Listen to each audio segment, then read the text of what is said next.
कोलकाता में trainee doctor के rape और हत्या मामले में सुप्रीम कोर्ट ने आज एक बार फिर पुलिस को कड़ी फटकार लगाई। सीबीआई की स्टेटस रिपोर्ट देखने के बाद कोर्ट ने जांच में तेजी लाने की जरूरत बताई। जजों ने कहा कि आरोपी के पॉलीग्राफी टेस्ट को लेकर सीबीआई के आवेदन पर कोलकाता के मजिस्ट्रेट 23 अगस्त की शाम 5 बजे तक आदेश दे दे। कोर्ट ने डॉक्टरों से काम पर लौटने की अपील की। कहा कि अगर वे काम पर लौटेंगे तो राज्य सरकारों को उनके खिलाफ कार्रवाई करने से रोक दिया जाएगा। Chief justice D.Y.. चंद्रचूड़ की अध्यक्षता वाली 3 जजों की बेंच ने कहा कि मामले की सूचना मिलने से लेकर रिपोर्ट लिखने तक पुलिस ने हर बात में ढिलाई बरती, यहां तक कि घटनास्थल को भी सुरक्षित नहीं किया गया। इससे अहम सबूत मिट जाने का अंदेशा है।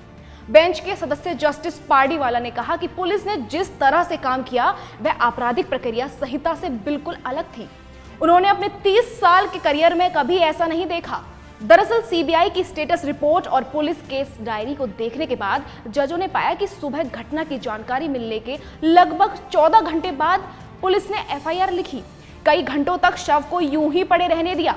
घटनास्थल को भी रात में सुरक्षित किया गया, जबकि यह सुबह ही हो जाना चाहिए था। सीबीआई की तरफ से सीलबंद लिफाफे में दी गई रिपोर्ट को सुनवाई के बाद दोबारा सील कर दिया गया। 3 जजों की बेंच ने डॉक्टरों की सुरक्षा पर एक बार फिर जोर दिया। बेंच ने कहा कि उसकी तरफ से बनाई गई टास्क फोर्स को लोग अपने सुझाव भेजें। बेंच ने केंद्रीय स्वास्थ्य मंत्रालय से कहा कि वह इसके लिए एक पोर्टल बनाए। जजों ने एक बार फिर हड़ताली डॉक्टरों से काम कर लौटने की अपील की। क्या हम भी काम रोककर बैठ सकते हैं? चीफ जस्टिस चंद्रचूड़ ने कहा, न्याय और चिकित्सा को कभी रुकना नहीं चाहिए। क्या हम जज भी काम रोककर सुप्रीम कोर्ट के बाहर बैठ सकते हैं? डॉक्टरों के काम न करने का असर दूर दूर से आने वाले मरीजों पर पड़ता है।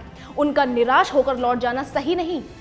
कुछ मेडिकल संगठनों ने हड़ताली डॉक्टरों के ऊपर राज्य सरकारों की तरफ से दर्ज केस की बात कही। इस पर कोर्ट ने कहा कि अगर डॉक्टर काम पर लौट जाएं तो उनके खिलाफ कार्रवाई नहीं होने दी जाएगी।